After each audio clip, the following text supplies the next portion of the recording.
I am here with Minda Smiley, my colleague at eMarketer. And I wanted to ask you, I feel like TikTok is not that smiley after the Supreme Court decision. What would you say? Yeah, I would agree. I mean, there's been talk of a TikTok ban for quite some time, and I think at this point, yeah, it's really its future is really uncertain. But the news this morning from the Supreme Court is certainly not good for the company. Yeah, so I mean, they upheld the ban.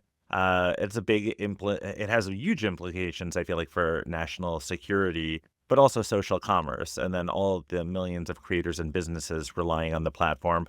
I mean, I think there are a lot of people who are freaking out about this. You and I have talked about it, about how this is not the end. This is just one development of like a lot more to come over the next few days. So we should get our popcorn out, right?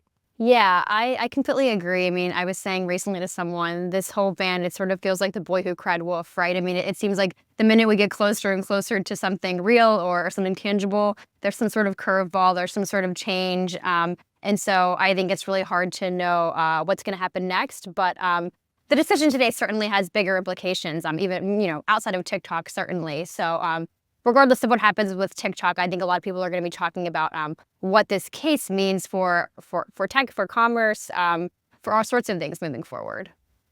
Yeah, I mean, it's obviously it sets I don't know if it sets a precedent, but like it could set a precedent for how we regulate foreign-owned platforms moving forward, especially if they're considered to be like an adversary. But obviously they did leave some room for a compromise, right? Like if the divestiture, I can never say that word, timeline can be extended, or if there are stricter data security measures in place. So I feel like ByteDance has options here, especially over the next few days, so that this is not the nail in the coffin that some people are calling it.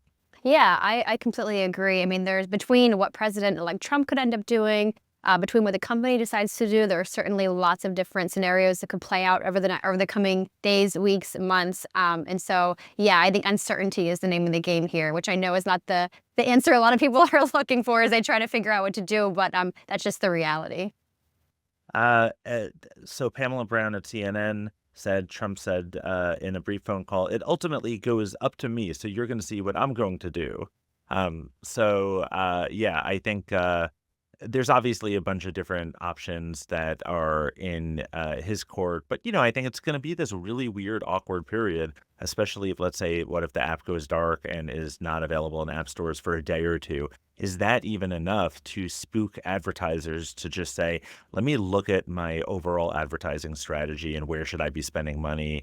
And could some creators do the same thing? So even if it's like shaves, let's say, 10% off of TikTok's U.S. ad revenues this year. I mean, that's not an insignificant amount if it spooks people in the short term. Yeah, I agree. And I think it's even bigger than that. I mean, yes, of course, if the app literally does shut down Sunday, that's going to have very real implications. But in a lot of ways, the damage has already been done. I mean, to what extent that damage has been done, I think is, there's different opinions on that. And of course, TikTok is still a huge company. A lot of users, creators, and brands are still very much on it and will stay on it until it's gone. But I think looking, zooming out a little bit, so to speak. I mean, these contingency plans have been in the works among brands and creators for years now, and I think for a while they were, plans. But I do think we've seen over the past few months, as it has gotten closer, we're starting to see those plans be implemented. We're starting to see other tech platforms really jump in and try to get on the radar of brands and creators. And so, yeah, this I think regardless of what happens, TikTok's already been impacted. That's for sure. Yeah, I mean, I think this decision is just one chapter in a much larger story about how the U.S. governs tech data and global influence. And check out our coverage at eMarketer. We'll keep you updated as it unfolds. See you guys.